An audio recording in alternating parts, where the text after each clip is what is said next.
Hi, I'm Andrew from Creative Guitar Studio. It's February 3rd, 2010, and thanks for joining me again on my guitar blog that I'm doing here. I'm just going to go through some emails that have come into the studio lately and see if I can help a few people out with some of the questions and concerns they have about guitar and guitar playing.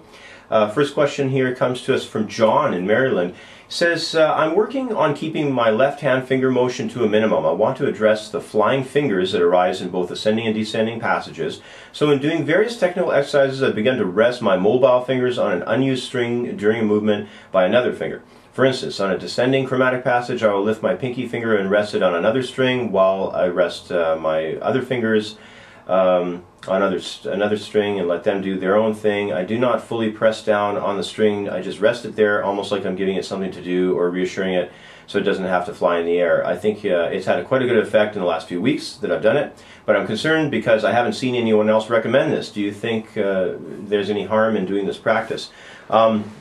I'm surprised you haven't heard anybody else do this. This is a very common exercise, actually. They're usually referred to in classical guitar as fixed finger studies. If I just grab one of my guitars off the wall here and I show you quickly what this is all about. I'm just going to go and maybe take a 9th fret first string and line up all 4 of my other fingers along the same string, and then I'm going to anchor them there and sort of crazy glue them or magnetize them, you might say, to the fretboard, and then I'm just going to move one finger at a time over across to the next string. And this is probably one of the most popular fixed finger studies. I've seen it written up as all kinds of different names. I usually refer to it around the studio here as the spider walk study, but the whole idea is it's like an independence thing, and you're just basically isolating the movement of each finger, and it's very good. And there's a whole bunch of these. Actually, I'll put a link in the sidebar of this video, because I did do some exercise and relaxation technique, so forth, types of YouTube videos on my main channel,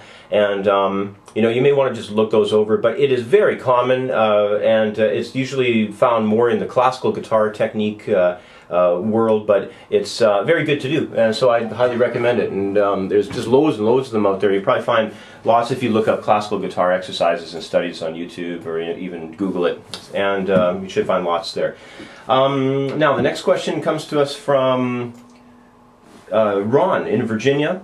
He says here, for all the beginners moving towards intermediate out there, would you recommend a Turser JT200 or Michael Kelly Hex XLT guitar?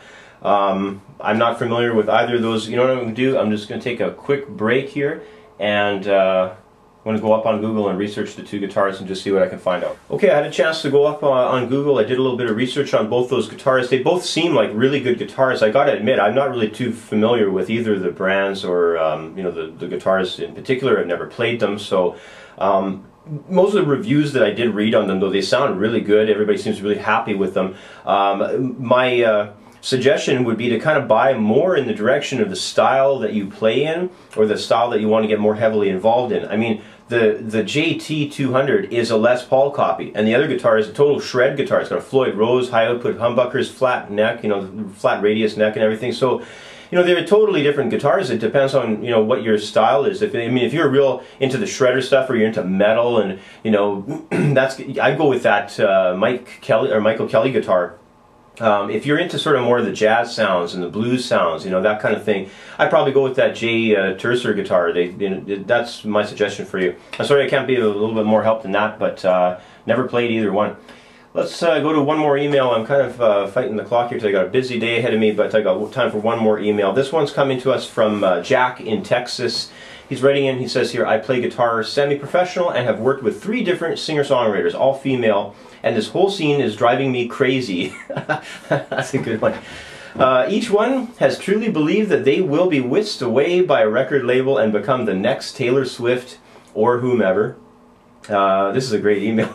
They each spend tons of money on recordings, promotion, websites, photography, etc., etc., and then usually give up after we play the local club scene and do some short tours. In parentheses, he wrote, where we wind up losing money. That sounds kind of familiar. What do you think of all of this? Should I quit working for these kinds of people? And that's from Jack in Texas.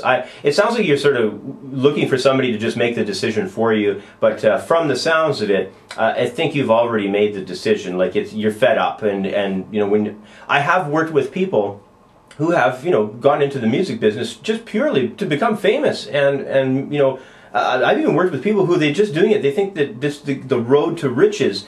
You know, they're going to write a hit song, they're going to get it picked up by some famous artist, and then poof, they're going to be multi-millionaires, you know, living in a hacienda somewhere. It's crazy, but I mean, people get all kinds of wacky ideas in their head, and some of them, like you know, some of the singer-songwriters or whoever they may be, they focus in on an idol of theirs. Maybe that's Taylor Swift, maybe it's, you know, I don't know, Lady Gaga or Beyonce or somebody. And they think, okay, you know I can be them. I know I could be the next Lady Gaga. And they spend all their money and all their savings and they pursue this, and it's crazy watching them do it. But you know, they hire you to do their gigs and to be in their band, and you know, if you want to, you know, be involved with them, if you can put up with all the craziness. And I've heard of all kinds of stories, you know, where especially interesting ones when they finally begin to run out of money, you know, and those are the most interesting stories. I'll spare you the craziness of that, but basically, yeah, it sounds like you're fed up, and you know, maybe just take a break from it. Why don't you try and do something, you know, for yourself in the music business, and pursue some kind of style or some kind of, you know, gigs or shows that, you know, are going to be something that you're interested in, and forget about what everybody else is doing and just kind of do what you want to do. And I think you're going to have a lot more fun in the music business if you just pursue that kind of avenue. So anyway, that would be my advice to you. Hopefully that helps, but that was an entertaining email nonetheless.